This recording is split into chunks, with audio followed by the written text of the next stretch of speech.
Bonjour à tous, je m'appelle Ryan Gate, je suis 16 ans, j'habite à Ras Jebel, je suis un membre de Matanas Club. Aujourd'hui, on va vous montrer comment dessiner un portrait traditionnel de Sidi Bou Said. Voici le tutoriel complet. Alors, premièrement, on trace un rectangle de 6 sur 15 cm.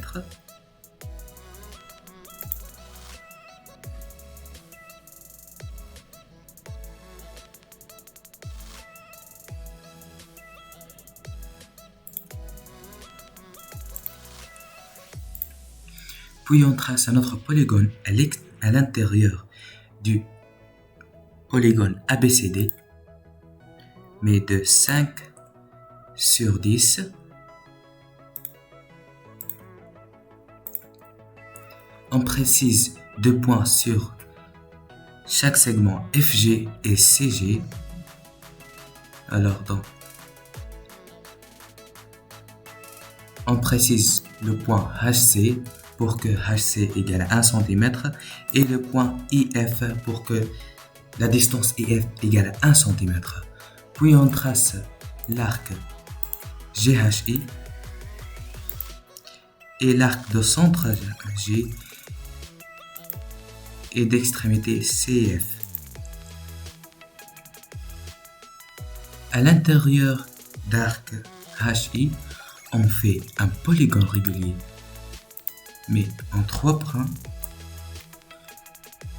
Puis, on sélectionne le centre de ce triangle et on trace le droite LM. Puis, on précise le segment M et de longueur préférée. Puis, on désaffiche le droite LM. Alors, dans cet angle ici, on va tracer un cercle et une autre plus grand que l'autre.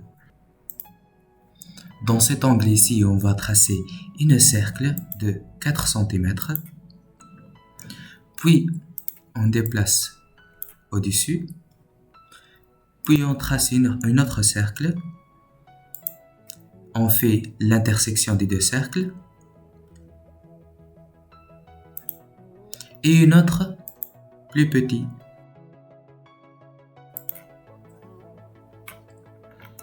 La première partie est terminée. Alors on passe à la deuxième. Dans cette partie-là, on va dessiner une étoile. Premièrement, on va tracer un cercle. Puis, on va faire la rotation du point Z par rapport à W, mais d'angle 36 degrés. On répète la rotation plusieurs fois. Après, on va tracer les segments A'E' et les segments C1, Z'. On précise le point d'intersection.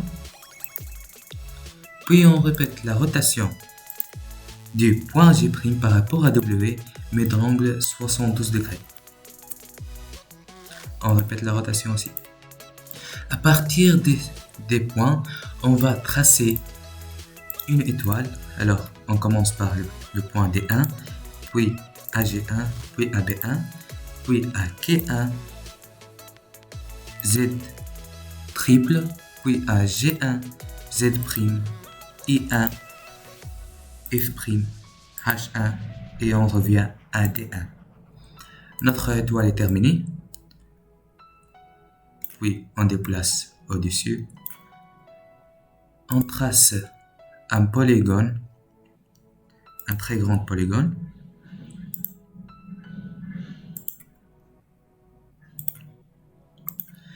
On trace les milieux des segments.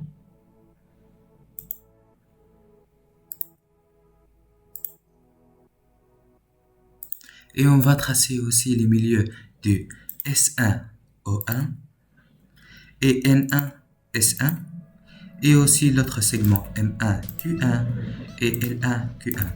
À partir des 2 points ici, M1 et V1, on trace un cercle. On répète les mêmes étapes dans chaque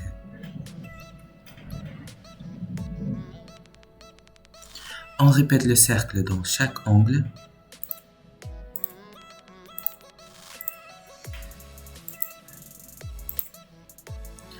Puis à partir des points Q1, R1, S1 et P1, on dessine un losange. On précise le milieu de ce losange et on trace un cercle du centre Z1 et de rayon 2 cm. Notre figure est terminée. On arrive à la dernière partie de notre figure. On va préciser le milieu du segment EB. Puis on va tracer un cercle de centre E et de rayon EB2. On fait la rotation du B2 par rapport à E, mais d'un angle de 15 degrés. Puis on trace le segment EC2. On précise son milieu et le milieu de D2 et C2. On trace le polygone EB2 et E2, puis on fait sa symétrie axiale par rapport à EC2, puis on fait la rotation du deux polygones par rapport à E', mais d'angle 30 degrés. Répétez la rotation une autre fois.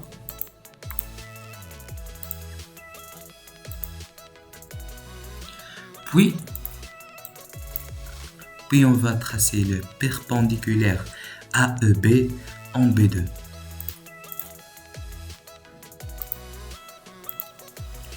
Puis on fait la symétrie axiale des polygones. On sélectionne tous les polygones et aussi le cercle. Puis on fait sa symétrie axiale par rapport à perpendiculaire. On dessine le droite FI. Puis on fait la pointe d'intersection.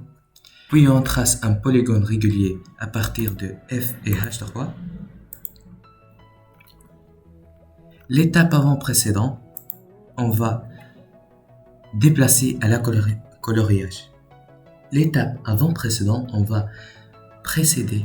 Ensuite, on va colorier tous ces polygones-là.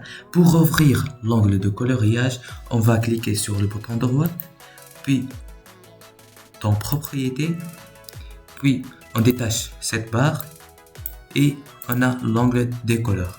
On va colorier tous ces polygones-là et puis on arrive. Alors, l'étape dernière, on fait la symétrie axiale de toute la figure par rapport au segment BC. Puis on trace le segment C'B et on change son épaisseur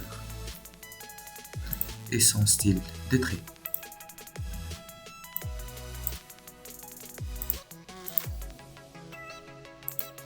Et c'est ça notre figure finale. Merci tous pour regarder mon vidéo. J'espère que vous l'aimez. Merci et au revoir.